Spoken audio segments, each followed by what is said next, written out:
Friends பாருங்கள், இன்றைக்கி நம்ம மாம்பழத்தில் சத்துக்கள் பற்றி தான் நம்ம பார்க்க போகிறோம். மாம்பழத்தில் என்னென்ன சத்துக்கள் இருக்குது அப்படின்னா, நோய் எதிர்ப்பு சக்திக்கு தேவையான எல்லா சத்து பொருட்களும் இதில் நிறைய அதிகமாகவே இருக்குது. இந்த மாம்பழத்தை நம்ம அதிகமாக எடுத்துக்கொள்ளும்போது செரிமான பிரச்சனைகள் வராமல் நமக்கு உதவுகிறது.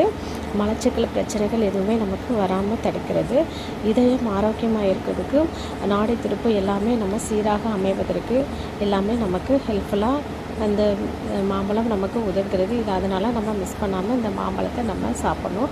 விட்டமின் ஏ நமக்கு அதிகமாக இருக்கிறதுனால கண்ணுக்கு தேவையான விட்டமின் ஏ பொருளை கொடுத்து நம்ம கண்ணுக்கு பார்வையை நமக்கு அதிகரிக்குது. இதில் பீட்டா கரோட்டின் அப்படிங்கிற ஒரு வேதிப்பொருள் இருக்கிறதுனால கண்ணில் உள்ள ரெட்டினா பகுதியை நமக்கு ரொம்பவே பாதுகாத்து நமக்கு கொடுக்கிறது. அதனால் நம்ம இதை மிஸ் பண்ணாமல் நம்ம நல்லா சாப்பிடணும்.